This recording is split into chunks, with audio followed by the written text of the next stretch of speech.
Did you know that the greatest home run hitters in baseball, they typically lead the league in strikeouts as well? But guess what? They keep swinging. And that's our topic on this episode of the Educators Among Us podcast. Welcome to the Educators Among Us podcast, where we share motivational messages and inspiring stories for and about educators. Your host, Scott Barron, is author of the critically acclaimed book, Love 'Em and Lead 'Em, and provides powerful insights and wisdom for those who heed the call to teach, coach, lead, and serve at all levels of education. This is Scott Barron, and I am so honored to be your host for the Educators Among Us podcast. We love to provide a little bit of encouragement, actually a lot of bit of encouragement for those who answer the call to work as teachers, as staff members, working in facilities, in the business office, in the boardroom, in the administrator's office, throughout the entire organization of what it takes to lead and run a school. Schools of various sizes. Some are just one-room schoolhouses, and some are massive organizations that cover multiple locations and even multiple states or countries. And it's a privilege to be a part of the walk of so many who are in the mix. They step into the moment. They recognize the need of providing a hope, a pathway, a future. And we've of course entered a whole new era of education where we have to consider a plethora of variables that we've typically have assumed, but now everything's being challenged, even re-engineered. And so it's a privilege to be able to come along beside you, offer some words that maybe serve as an inspiration or guidance for you. Some schools will use these conversations as a part of their professional development, even to inspire some important conversations there among their team as they're trying to figure out their path forward and build a culture where they're able to ask hard questions. They're able to take on some deeper meaning and to even reconsider, how do we do this in a way that it truly is transformative and life-changing for the families that we seek to serve. That requires a trust, right? It requires a trust of each other. And that's a big reason for utilizing this type of a tool for providing some resources and as well as some perspective that hopefully challenges and lifts up your team. And also it forces us to look at things honestly, and because that's a big part of strategic planning or school improvement planning is we have to look in the mirror.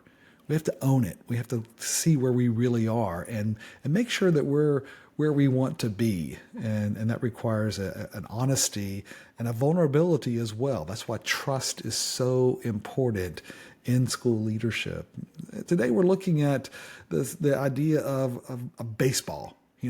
Baseball is something that a lot of people gravitate towards. Some don't, some do, but it's there's in baseball there are home run hitters, right? Those are the ones who often will score the runs, and we like to have them up. Often the best hitters are in the lineup of 9 hitters. They're number 4, right? Because that's the cleanup hitter, and they're there because often the first 3 batters will get on base, and then our big guy gets up there or lady and knows how to really make contact. And sometimes home run hitters strike out. There's and quite often some of the best home run hitters, even a Hank Aaron or Babe Ruth, they actually struck out quite a bit. Swinging for the fences is one strategy, but sometimes the team just needs a hit. We just got to get on base and to move it along, right? Make some progress. And so we want to think about this idea as we move into preparations for this next school year. There's some things we have to think about. Maybe even reconsider, and that's a part of our challenge. Baseball. George Will was a big baseball fan. He said, baseball, it is said, is only a game.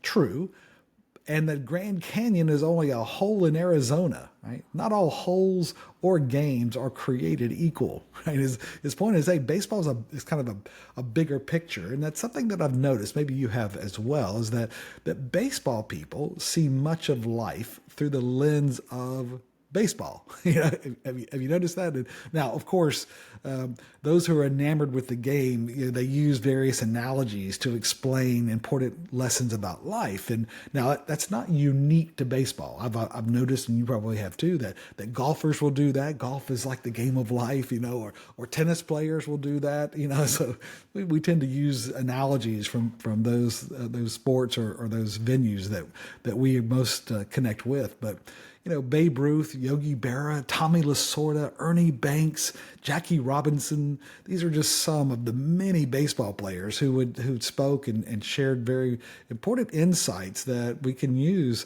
because they provided wise sayings that can motivate and inspire, and that's important. That's useful. And so as we talk today, we want to kind of think about that. What is it about baseball that can apply to us as educators? Where are the meaningful lessons here that we could apply? Baseball is a lot like life, said Ernie Harwell. It's a day-to-day existence full of ups and downs. You make the most of your opportunities in baseball as you do in life, right? That's the thinking that those in the sport kind of a passion around.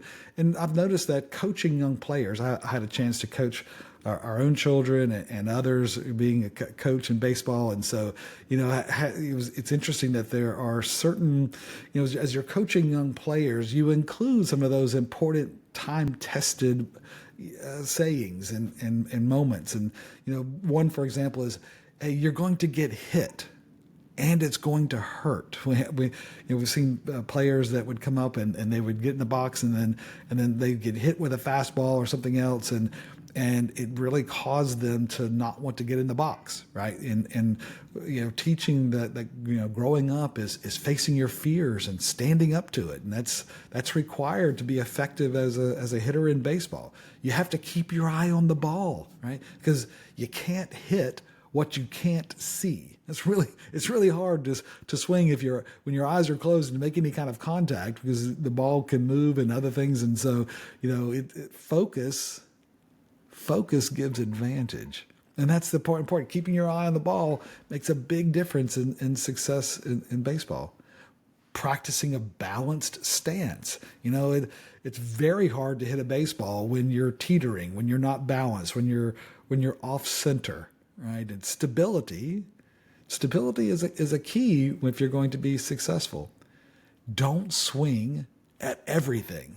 This is one that I particularly can resonate with, right? Because you got to be selective, and as a person who often is easily distracted, sometimes even as adults we carry forward some of those ADHD tendencies, and it's not a disease, it's a gift, but you have to use your gift. You have to know how to use your gift wisely, and so that means that I have to be very intentional about planning my time, because if you swing at everything, what we know from baseball is if you swing at everything, you're an easy out, right? Because the pitchers will figure you out. They learn that, if I throw it in the dirt, or if I throw it over his head, well, they're going to swing at it anyway. So I'm not going to throw anything where they can hit it. I'm just going to throw it where they're going to swing and strike out. And so, piece of cake, right? That's something that sometimes we do to ourselves, right? Is we get up in the morning and we start swinging at everything. There's no plan, there's no intentionality. We start kind of tackling what's coming at us, and the tyranny of the urgent. That's a stressful way, and it leads to a lot of burnout. Knowing how to focus, there's that. If we're going to strive for anything, it's finding that ability to be selective, to aim, to have a single target, right? To find the task or the goal for the year, for the quarter, for the month, for the day, right? That enables us to focus and pick the right swing. Now, you do have to swing. I was actually on a executive coaching session with one of our members who's a school leader, and just recently, and I was telling him about this message, and he said, what was funny is when he was telling me the story when he was growing up, is that his parents had to almost bribe him to swing. Because he would get up in there and he wouldn't swing, and the balls are just kind of coming in and they're strikes, and you have to take the bat off of your shoulder. You actually have to swing the bat in order to make contact. And he said that his parents would bribe him in order to get him to swing the bat, right? And so there's that also. And he tells the story about that he did get a hit in one of the last games of the season, and how much they took him to the toy store and got him some things because he finally swung the bat. And that's sometimes important for us, right? You got to swing the bat. But the guidance for this message is swing like you mean it, right? Put your all into it. Focus. Right. Put everything that you have, your incredible talents and your focus, put your effort into the swing, right? Do it like you mean it. But let him ask in faith, doubting nothing. For the one doubting is like a wave of the sea being blown and being tossed about by the wind. That's from Matthew 25:29. And that's what happens when we're uncertain. We hesitate. We don't know. We don't have a focus. We're up there swinging and everything. And we just hope something connects, something hits, and then we're exhausted by the end of the day or the week, and then sometimes there's no reward, there's no feedback loops to say, yeah, we're doing the right things, and that's why this message is so important. As educators, as leaders, in whatever the role, it's important to know that we're swinging like we mean it. You see, dreams and wishes, they multiply easily. Those are easy to come by. But resolute commitment, I'm talking about that type of commitment that is remarkably focused and intense, right? That resolute commitment, that's rare. That's a rare element, but it galvanizes the will. It releases the fears. It activates the full capacity of our abilities. That commitment that says, I'm in, I'm going to make this happen. I'm going to do what it takes. I'm going to focus. I'm going to get this one thing, right? Because life is like baseball. It's full of adversity that tests our skills and our resolve to play on, to stay in the game. It exposes our doubts. It tempts us to hesitate, to pause, to wait. Oh, what if? Or it makes us chase after endless tasks, endless to-dos. Things happen. School happens, right? Can we focus? So instead, what we choose to do is recognize the challenges. We recognize that these challenges are invaluable because they enable us to grow. We learn, we adapt, and we find more effective ways. So the challenge that I have for you is swing like you mean it this week, fully utilizing your incredible talents and precious time to get the most important thing done. D-O-N-E, done.